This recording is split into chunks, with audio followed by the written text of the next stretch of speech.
Good afternoon, dear friends and fellow travelers in Kryn. We are here to celebrate 40 years of Dragonlance.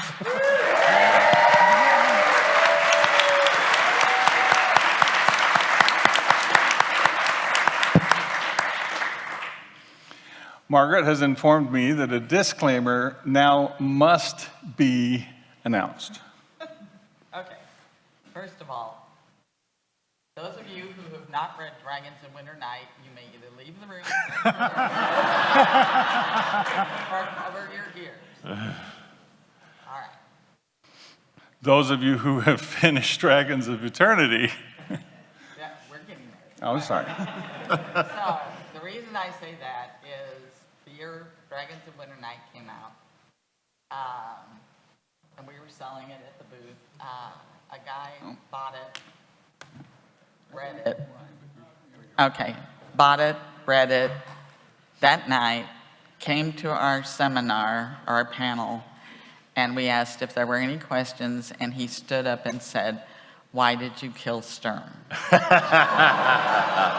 Wait, you did what? Oh, see, now, this is why we have the disclaimer. How dare you? And so, honest to God, I thought the audience was going to rise up and kill him. We actually had to take him out of the room and hand him over to security, not for his own safety. So I know, because some of you have told me that you have read the last book, Dragons of Eternity.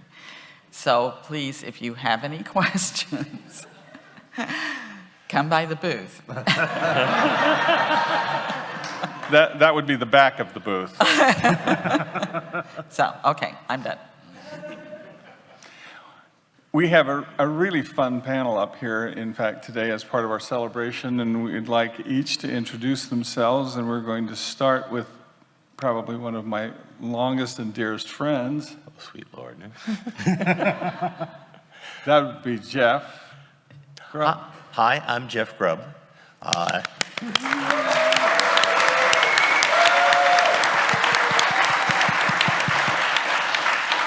Involved in creating many worlds for TSR, and one of the faves was Dragonlance, was Kryn.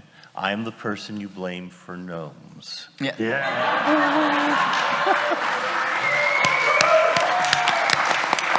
And I take full responsibility for that.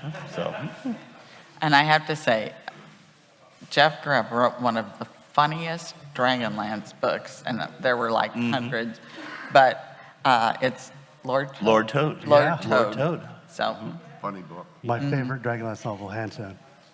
It's the Dragonlance comedy. So, And we have Michael Williams. I'm Michael Williams. I wrote the poetry for most of the Dragonlance books.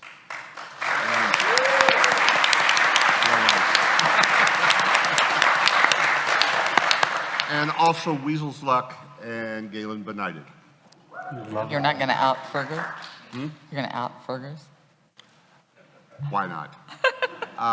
And I have secretly been for, I guess it's 25 years, Fergus Ryan, the author of Siege of Mount Nevermind. Oh, I love it. Ooh. And there it is.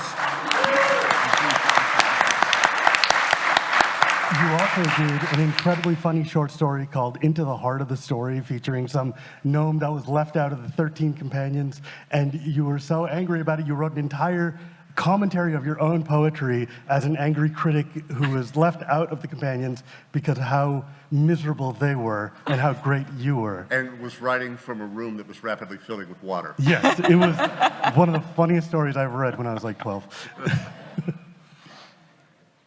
Oh, I'm Margaret Weiss.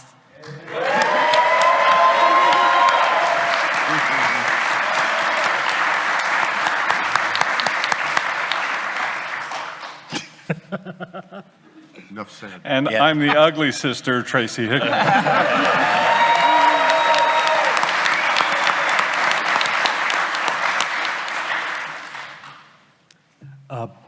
Hi, my name is Shivam, and once upon a time I read a story that Margaret and Tracy wrote, and in it, Tasselhoff said a thing when he was in the Ishtar trying to sneak up to the king priest. He says, "Don't try to change yourself to match the walls. Act like you belong, and the walls will change to match you." And suddenly I'm up here on a panel with other Dragonlance people. Just happened to sneak my way up. I'm just a fanboy, but Margaret and Tracy have asked me many, many times over the years if Dragonlance is anything like what they thought it was, and I'm the one who says yes or no or just makes things up whole cloth to answer their questions. And let me tell you, getting a random phone call from Margaret is the coolest thing in the world. Shivam is our Stennis. Yes, yes. If Shivam is just a fanboy, Stennis is just a librarian. And we also have Alex. I just came here from daycare. I don't know what's going on. Hello, everyone. I'm Alex. I am a editor at Random House Worlds and editor on the upcoming February 25 anthology. Y'all heard about that already, right? The pre-orders are in, right? Okay, good. I'm up here because 25 years ago, I read The Hobbit, and when Smaug died, I cried really hard. And my parents said, well, we have to find him a book where the dragons are the good guys and the point. And now here I am. And I want to know, why did you kill Sturm? The mustache. Why do you think I grew this? Oh, great. This is our new editor. That's right. We'll explain it. It'll be okay. So that's here. We're actually here to kind of reminisce just a little bit, to take us back down through the 40 years. And I, of course, because I built the presentation, decided that I would be the one who would lead this reminiscence as we travel through time. No, we've really traveled too far back in time. Yeah. I did not trust this guy in the beard. And here I am on Romper Room School. I'm on the, yes, I'm on that far end there with my cute little bow tie. I'm a doll. Oh, and in high school, I was in drama. Yes, looking just... I think we need to recalibrate the device. Yeah, the device is never that. Oh, I was a missionary for a time in Indonesia, so that was good. And then I married Lorana, which was even better.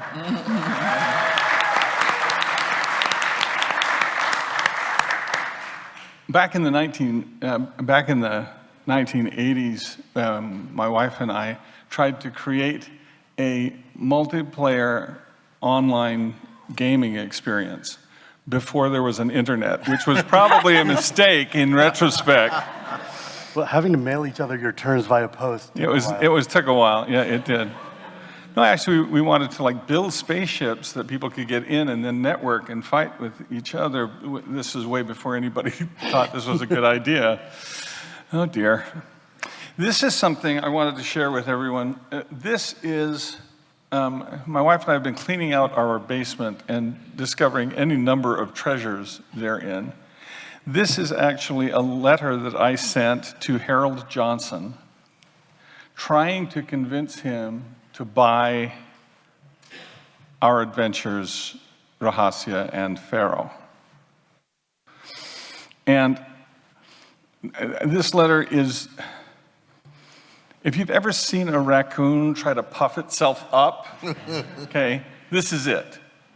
I certainly didn't want to say, gee, Mr. Harold, would you please buy our modules? We're completely broke and want to buy shoes for our kids. No, we had to look like we were somebody.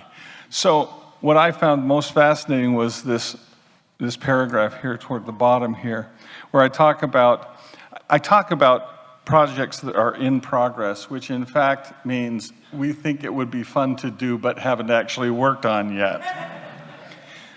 And as we list here, these include Eye of the Dragon, which was an adventure we did, Vampire, I wonder what that turned into, Arena, and a 3-set adventure, still adhering to the Night Ventures concept, tentatively called Dragonback. Shivam's really excited about this. Yes, with its, with the module Sanction and Stonehold and Citadel, all concerning the capture and raising of dragons for the defense of the land.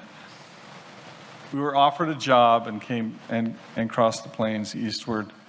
And as we crossed the plains in our little Volkswagen Rabbit with our then 2 small children in the back seat, we decided Dragonback just wasn't cool enough. A good thing, as it turns out. It was on that trip east that we instead replaced Dragonback with the name Dragonlance. You must have rolled a 20, man. How did you get a job off of this letter?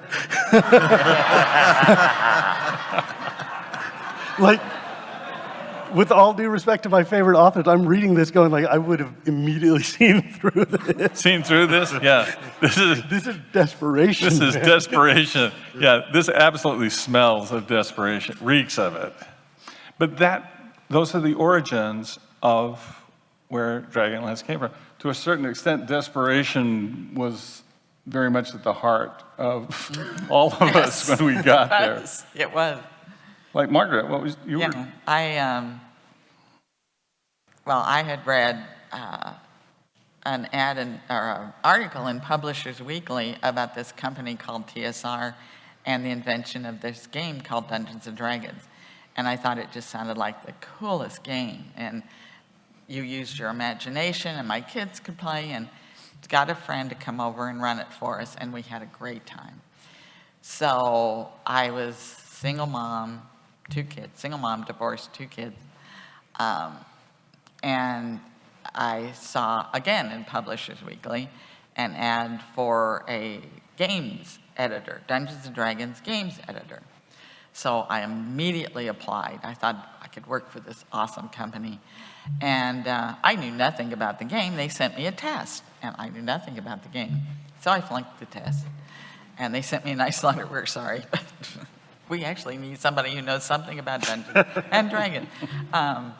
But Gene Black, who was the head of the book department, was looking for an editor. Gene knew my agent, Ray Pinkner, who lived in Milwaukee. Very serendipitous. Gene talked to Ray. Ray said, one of my authors is interested in coming to work. And so Gene went over to the game department, got my failed test, read it and liked what she read, and called me and invited me up for an interview. So I flew up to Lake Geneva and borrowed the money from my parents and went to lunch with Jean, and she hired me that day. So borrowed more money from my parents. I had to move 2 kids, 2 cats up to Milwaukee and went to work for TSR. So knowing nothing about the company, all I had was just blue jeans, but Ray bought me a dress so I could come to work and look presentable, nice dress, because I figured, well, I'll dress up. Well, I get there, and everybody is in blue jeans. And they're looking at me oddly, this woman in a dress. So that's how I got And if I to may add, when Margaret arrived, she got to her desk and was setting everything up, and you put an autographed picture of Darth Vader on your desk. And all the game designers are going, okay. Jeff, what brought you to TSR? What brought me to TSR? I'm a civil engineer by training, and got into... Hence the gnomes. Hence the gnomes. Yeah. They're a satire on engineers, and you can see the connectivity. Got into D&D early on. D&D is now 50 years old, and I've been designing and playing it for like 49 of them. I started designing and running convention games, the D&D Open. And on the strength of one of the designs that I made, I applied for a position at TSR. And I had an excuse to call them every week to say, how's the editing going? Do you have any questions, et cetera? Oh, by the way, do you need any game designers. And on the strength of that, and the fact that we delivered it 6 months in advance, was hired as a designer. This was back when we were in the old Hotel Claire, for like the last 6 months. This was a 3-story hotel in downtown Lake Geneva. And it was the building was in horrible shape. We could not hold meetings in like the corner room because the building would fall over. They eventually, renovated it and turned it into a Kerwin's chocolate shop on the bottom floor and offices above. And I think it cost them more to renovate it than if they had just tore it all down and built an exact duplicate right there. And so, yeah. I arrived just a short time after Jeff did, and the 3rd floor was, as he puts it, a death trap. I shared an office with Tracy and an editor named Tim Kilpin. Right. And Tracy had to brace his foot against the floor to keep the rolling chair from going all the way across the 3rd floor and away from his desk. And I was across the hall from you. Yeah. And we still are now, the old guard is getting together and trying to figure out who sat where. Because, it was a long, narrow hallway with, various, offices off to each side. Well, somebody fell through the floor. Oh, through the ceiling. Through the ceiling. Yeah, the front half this is the way I've put it together after all these years. The front half was a dance hall of the 3rd floor. And they put a false ceiling above it. And designers would get up there and jump from stringer to stringer. And sometimes they would miss. Who fell? That's just the interesting thing, because I've heard 3 different stories of 3 different designers, and I know of at least 3 different holes in the ceiling where, like Zeb Cook or Lauren Schick basically fell through the ceiling. This is what you did before the internet? Yes, exactly. We were much more dangerous in those days.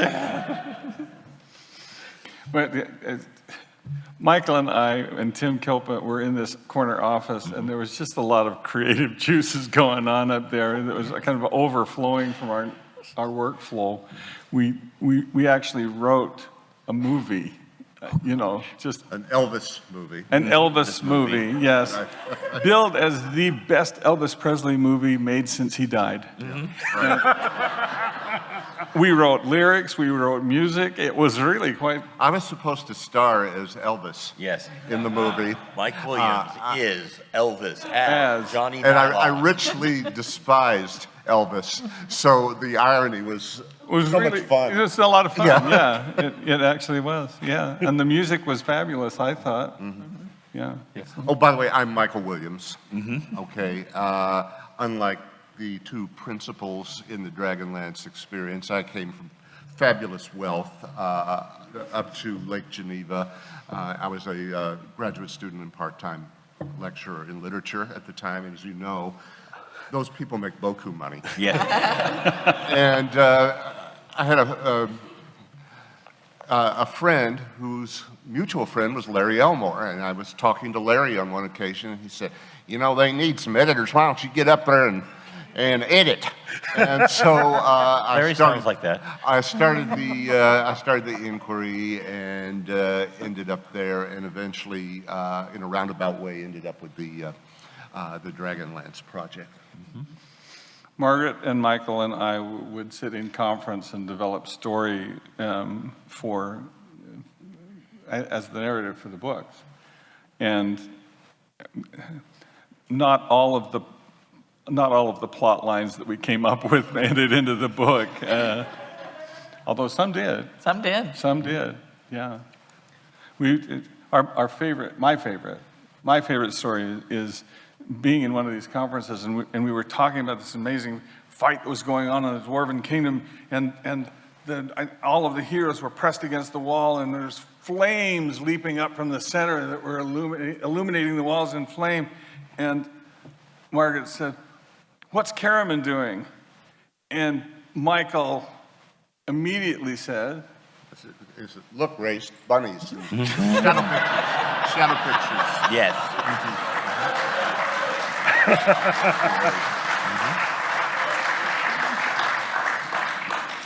which immediately wasted 30 minutes. Yeah. Margaret got him back, though. How's that? Put it in the book. Oh, that's right. That's right. I was wondering how that was getting back. It was actually going to a different, more magnificent level. More magnificent level. Yeah. She took that line and used it in a scene with Karaman and Raistlin, where Karaman was trying to comfort Raistlin in the midst of this storm and in all of the heartache. And the idea of, look, Race bunnies, to comfort him became this really poignant moment. So we turned Michael's joke into something worthwhile. So. When we were there early in those years, the average age in the company at the time was, I believe, 24. I thought it was 12, but yes. I was referring to physical age. Okay. But, yeah. Everyone had squirt guns Yes. of various caliber. In a company that dealt mainly in paper, you all had squirt guns. And was We lived on slowly the getting edge. computers. Oh, yes. Yes, yeah, trying to explain the computers that we used at those in those days, it was Stone Age technology. I mean, there was no mouse, okay? These were amber screens, one color, bad. The program was text edited, if I remember right. Yeah. It was hooked up to a mainframe that was in the new building. Yes. I mean, the first project I wrote was on a typewriter, and then the editor basically transposed it across. Because they could access the computers. And we used modems for communication between the buildings, which meant that you'd hit the key and wait till A, C. When I came up to TSR, I had never been on a computer, ever. And I sat down at a keyboard and started typing something, and the screen went blank. And I said, what did I do? And Hickman says, you just blew out the whole eastern seaboard. and I thought, did I really?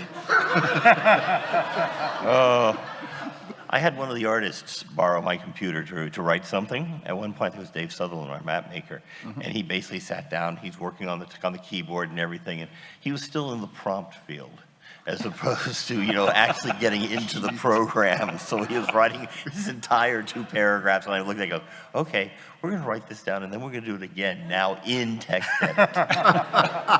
We had 2 mainframes. They were Rocky and Bullwinkle. Yeah. Remember that? Right. And Ollie was Calhoun. Ollie Who Cahoon. took care of that? I'm sorry, but Yeah. now you have far more processing power on your phone than everything that we had going for The whole us company. in the entire company. And Yeah. being an editor, we edited on the screen, and then you printed it out with the wiffles. Remember the wiffles on the edges? And I have to come to my office. I was covered in wiffles. It's funny, recently, Joe Manganiello had me over to his house.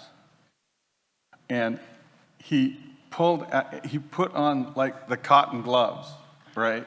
And he pulled out, Oh, I gave that. yeah, you gave that, he pulled out this manuscript that still had the whipples on the sides.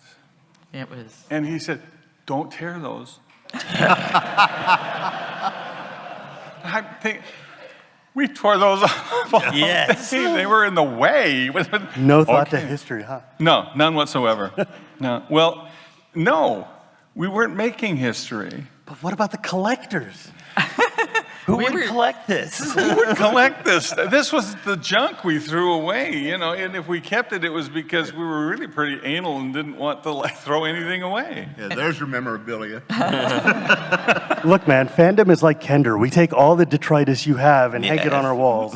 Which is what I'm hoping for my basement, actually. at this point. Roger Moore told me Oh. later that he went through the wastebaskets and picked up stuff out of the wastebaskets.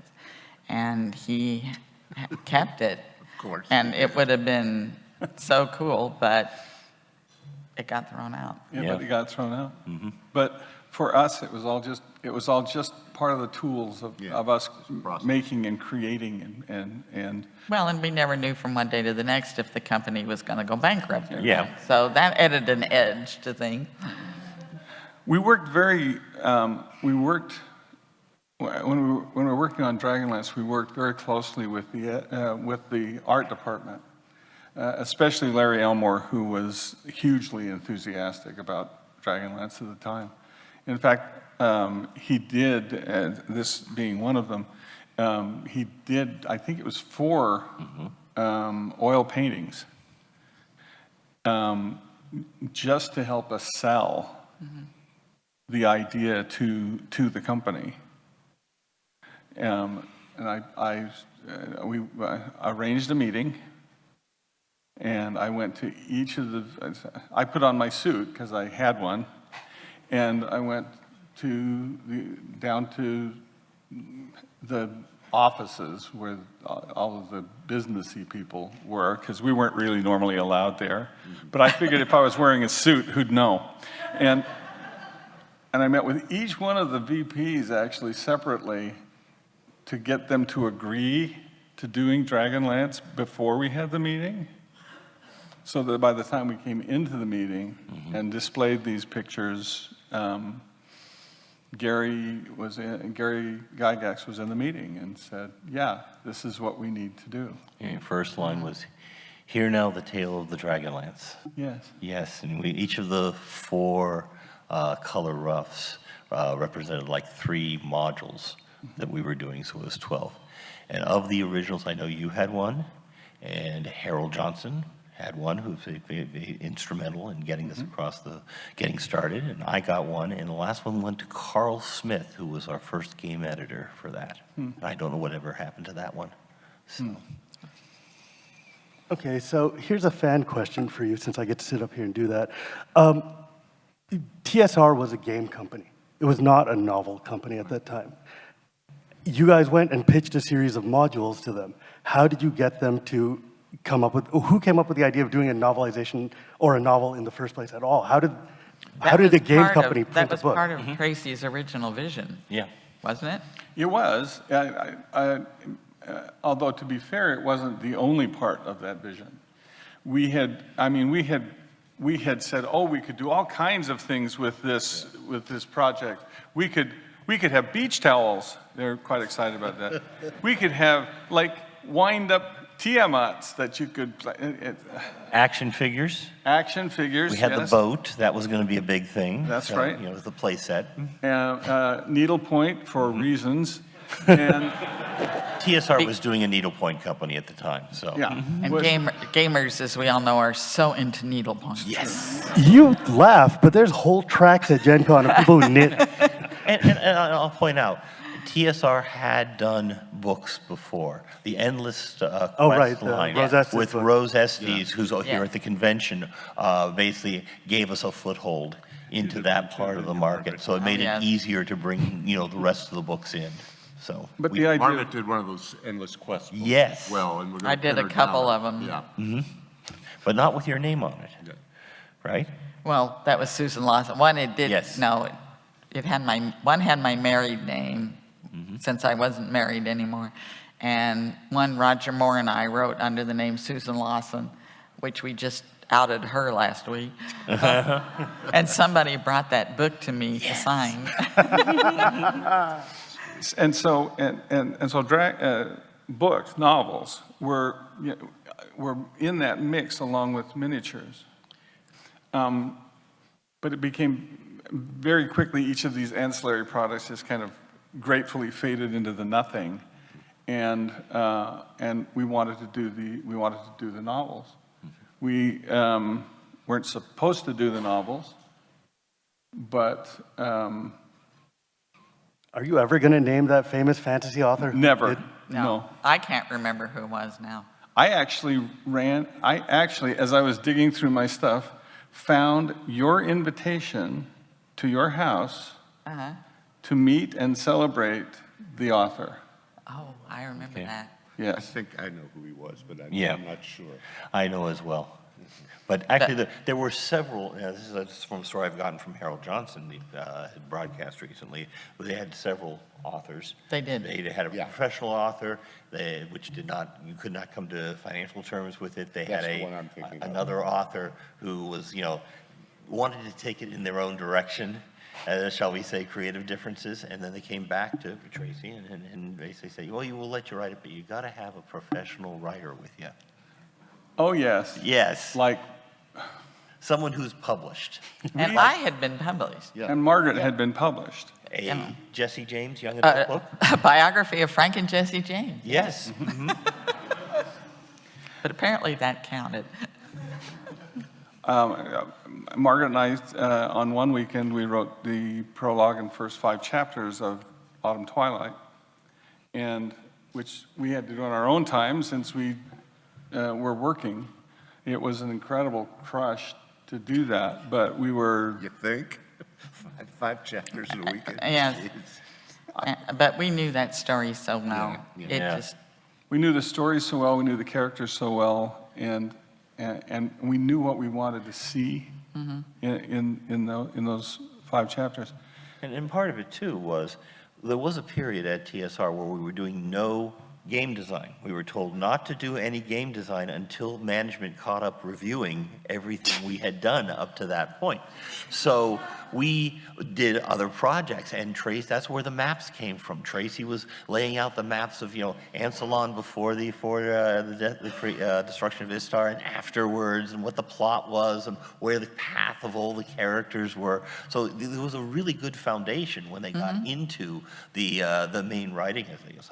I was designing random tables for Marvel superheroes during that period. Right. So it just was really great opportunity. The company really didn't know what to do with the books, actually. And The first 5 chapters cover through Zach Soroth, right? no, I don't think quite to Zach Soroth. Right. But it was enough. Jean Black took them into her office, and as Margaret has later learned from her, she only did it to be nice to us. She was in there a couple of hours with the door closed. She actually had a door. The rest of us just had cubicles. Right. And when she came out, she said, "Wow, this is what we want." So they had to let the other author keep all of the advance so that he wouldn't sue them, and they offered us a contract, which of course had no advance because they'd already spent the money. Yeah. But they were going to make up for it with an absolutely ridiculously low royalty. Yeah. And of course, it was work for hire. We couldn't own it. Right. It was the company had to own it. But we were so excited and so enthusiastic about this. This is a picture of the cast of the original Dragonlance reading. And you can see here on the left, there's Laura, and that's me, and then David Baldwin, and that's Margaret's son, and then Margaret in this fabulous do, by the way, and then Gary Pack. In the back there is Douglas Niles, Right. and then Janet Deaver-Pack. Next to her is Terry Phillips as Raceland, shuddered by the rope, and it was so Raceland. I mean, you had to kind of keep it there. And Harold Johnson as Sturm, which, and we did this at Gen Con that was held at the University of Wisconsin Parkside, and we had at the time, if you've seen it, we had the poster calendar that had Tanis on the in the front, in the middle of it, and I think I have one somewhere. I need to get framed. it had the helmet. Didn't Larry do that? The helmet? Yes, it had the big helmet They in had the back. the big bag, blue yeah, lady, yeah. yeah, Dragon Rider helmet in the back, and we gave them away at that convention. We were so concerned about getting people into this particular play that we did that Margaret's daughter went around the convention in a sandwich board.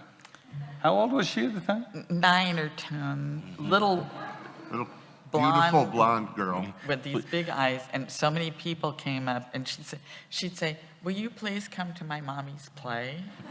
And so many people came to me and said, "The only reason we're here is we didn't want to disappoint this little girl."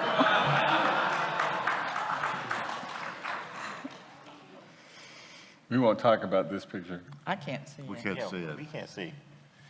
This is, it's got Lorraine in it. And Oh, Mike, well, and- never and, mind. Yeah, we can move on from there. Okay. I like this picture, actually. I've always thought that Reagan was asking Heather what happened to Sturm.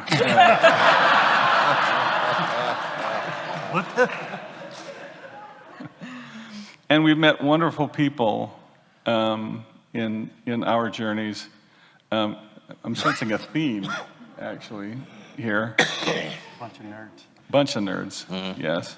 And, of course, our friend, who, by the way, sent us a message. Hey everybody, I think you know who I am by now, and I think you know Bubbles by now. I'm a lot of things, but I am probably Margaret and Tracy's biggest fan first and foremost. And I know you're all there celebrating the 40th anniversary of Dragonlance. 40 years, I can't believe it. I mean, I can believe it. Dragonlance was my favorite series growing up. I love Dragonlance. I love them so much that I used to shoplift all of the novels because there were so many of them and I wanted to read them all and I didn't have the money for them all. Now, mind you, as an adult, I actually called up the bookstores and went back and paid for all of those books that I shoplifted, and I take Margaret and Tracy out to eat dinner every time that I see them. They're trying to make up for what I shoplifted. But I had to keep adventuring with my friends in Solace and in Kryn, and I spent most of my life getting myself into a position where I could be trusted to bring their characters and their world to life. And a few years back, I was hired to showrun a Dragonlance streaming series. And I wound up turning in a script that I love. It's the script. This is the script. This is the way to kick it off. And we're close. I think we're close. And I'm never gonna give up hope, just so you know. And I'm gonna keep fighting to bring this world to life for you, and for me, and for all the other kids out there who haven't discovered the books yet. And I wish I could be there with you all, but I'm here on set of Deal or No Deal Island too. I'm on the Banker's Secret Island.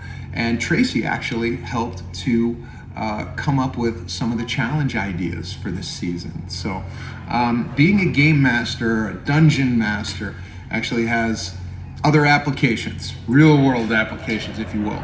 So Tracy, thank you for that. Margaret, I love you. Tracy, I love you. All the Dragonlance fans out there, I love you. And one day, we're all gonna get to come back home. And we're gonna get to meet in Solace together on Sunday nights. And we're gonna get to hang out with our friends, the companions, and watch them attempt to save the world together. I want to thank Margaret and Tracy for dedicating the new Dragonlance book to me. I'm so proud and moved by that.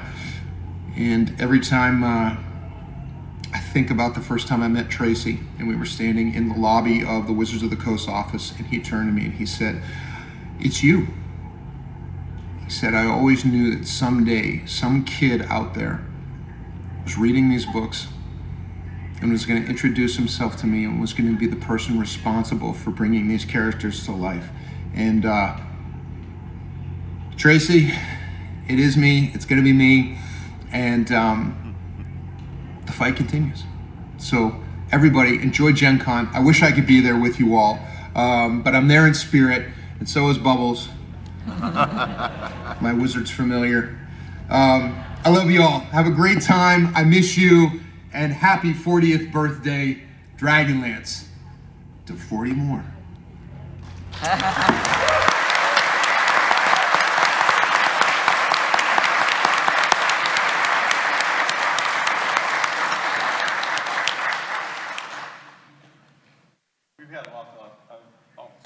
we had an awful lot of fun, and, yeah, and I'm grateful to Shivam for being here. As we've moved into this new series and creating the new books, remembering what we once wrote became an increasingly difficult task for us. Fortunately for us, Shivam is not just another fan for us. Shivam has been able to guide us through our own history and to make sure that, and to ensure actually that as we have written this, that we are continuing to honor the legacy that has been established on down through the years. Margaret and I are deeply grateful to you, Shivam, for doing that. So let me tell you something. There was a time where Margaret had a question about a character, and she wanted to know this character's full name. And I said, oh, this character is named, Sir Blah-de-blah.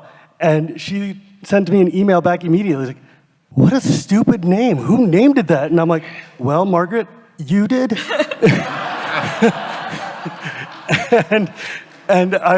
There's so many times during these books where she would be like, okay, I need, a dragon orb, or I need a dragon or I need any number of items, and I would go through the histories because, we all are pack rats and have every book ever written. And I sat there and I would, take pictures and scan them in and send it to her, and she's like, God, I wrote this? Why? What was I doing? That's so bad. I need it to be like this instead. Can't you make it like that? I'm like, well, I mean, you're writing the book. You can change it, but this is what you wrote like 40 times. It's weird to be the canonical advisor for something where the person who wrote it is sitting and arguing with you about what they wrote. I'm like, look, man, take it up with yourself. He's actually been really great. He really has. He's been very patient with us. It's so much fun. So like I've been on the Dragonlance mailing list and Alt-Fan Dragonlance and all of the forums that we've all lived through for the past 30 years or whatever. And every Dragonlance fan who's ever been hardcore has always dreamed of the day that Margaret and Tracy will come to you and say like, what do we do next? And let me tell you, it is as good as you think it is. It is as good as you think it is. It is the greatest day. So in Gen Con like 15 years ago or something, I sat down after, I think it was a book signing that Paul Thompson had been doing, and Margaret and Tracy were just there, and I was like, oh, I know them, I'll go hang out. And they were in the middle of talking about, and Tracy says something like, oh yeah, if the dwarves have a story, we probably ought to tell it. And Margaret's like, well, we haven't done that story yet, there's kind of a gap there. And then they both turned to me and was like, you can't say a word. And that was when they decided that they were going to write Dragons of Dwarven Depths. And then since then, they were like, well, since you already can't say anything, I'm going to start asking you questions. And I was like, hell yeah, I've waited my whole life for this moment. And it's been amazing because, like, this has been my life, right? So many of us, we're sitting here in the 40th anniversary of Dragonlance. We're all graybeards. We're all very old. We've been here since like 83, 84, 85, whatever. And this is the life that these guys gave us, right? Like, our foundation, our faith, our ideas of how people are good to each other, how hope is built, how community is built, what it means to have a found family. That idea from 1984 is so unbelievable to me. That like Tanis and Kitara and Carmen, all these people can sit there and go, we do not belong with the people we came from, but these people are our family. And I look at Dragonlance, and I'm like, look, we have found our family. And to be able to be a part of that, when you open your book, like I've read every Dragonlance book, we've all read every Dragonlance book, but when I open it up and I see my name in it, holy crap, are you kidding me? It's like getting adopted by Fizzband. What do you want? The greatest thing in the world. I think the government would have something to say about being adopted by Fizzband. The Child Protective Services is probably involved. We've been telling you all week that we have some surprises for you here, and we're going to start with the first of them now.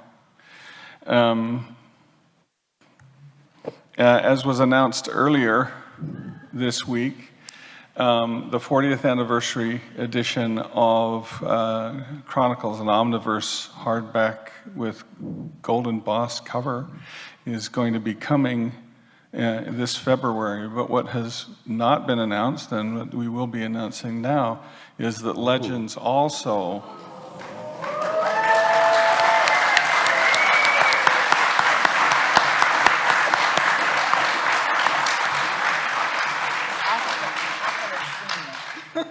Oh, you haven't seen? Well, this isn't actually. This is the same picture. But I like that. Yeah. Okay. Alex, maybe you could speak for a moment on this project, since you are going to be deeply involved in it. Oh, of course.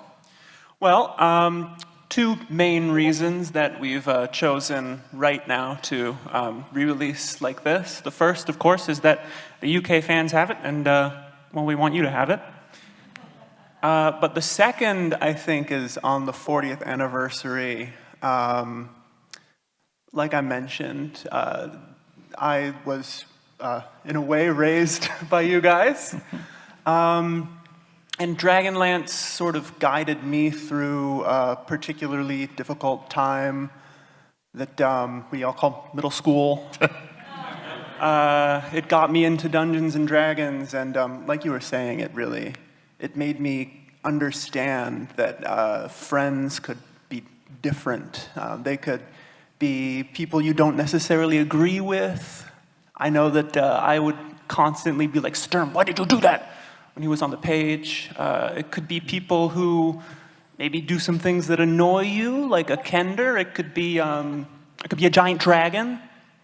And I think it's high time to recreate this for the next generation, so that you can plonk down a big old paperback in front of a kid and have him just sort of stare at it, or you can take a book like what we're doing, the hardback, the beautiful cover, and kind of give it to them as a guide to life, I guess, like it was for me. One of the things that's very exciting for us is that Alex is on the project, because it means that one of us is going to take care of it for us, and one who understands the value and the beauty of it and the connectivity of it for all of us is going to be in charge of putting it together. So we're very grateful to you, Yes. Alex, for doing this for us. But I have to tell you, I posted that on Twitter, okay? X, whatever. And everybody is oohing and ahhing over the cover, and they're so excited that they're getting the compendium, all the omnibus. And one guy says, "Are you going to change the story?" No, Sturm is not getting a happy ending. But are they still going to be swinging around chainmail? My response was, Sturm steps out of a shower. And, no, we can't do that. It would be... So no, we are not changing the story. It will have the original illustrations, I believe. And Joe is writing the introduction, and you're right, and Tracy's writing the forward. Now, thank you for your questions. We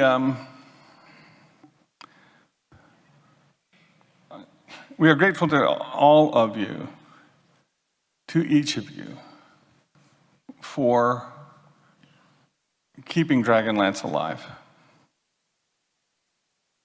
Someone asked us in a recent interview what it was like to come back to Dragonlance, and our response was, we never left. We have always been here. And the stories of this place have always come from our hearts and have always been with us. We fought hard to make these books happen.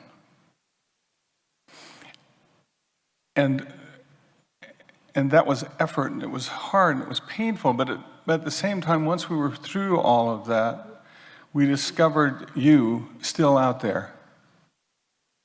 And that the joy that you bring to the world and the life that you continue to bring to the world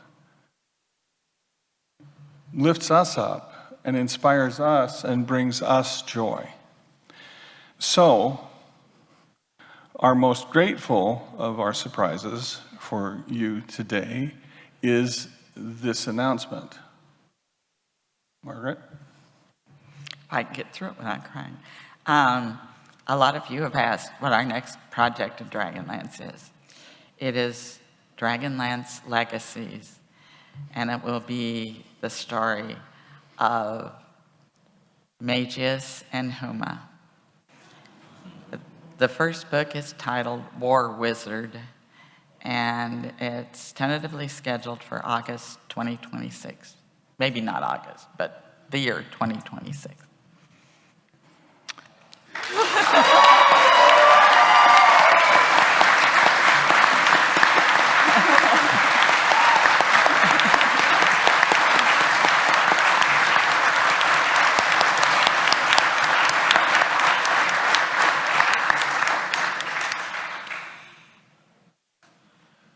Well, I guess that's out of the bag. All of us are grateful to you for making this possible, for giving us the courage and the joy and the energy and the life to make this happen. We can't do it without you. And we're grateful to you every day for being there. We feel you out there, somewhere in Kryn. We look forward to meeting each of you.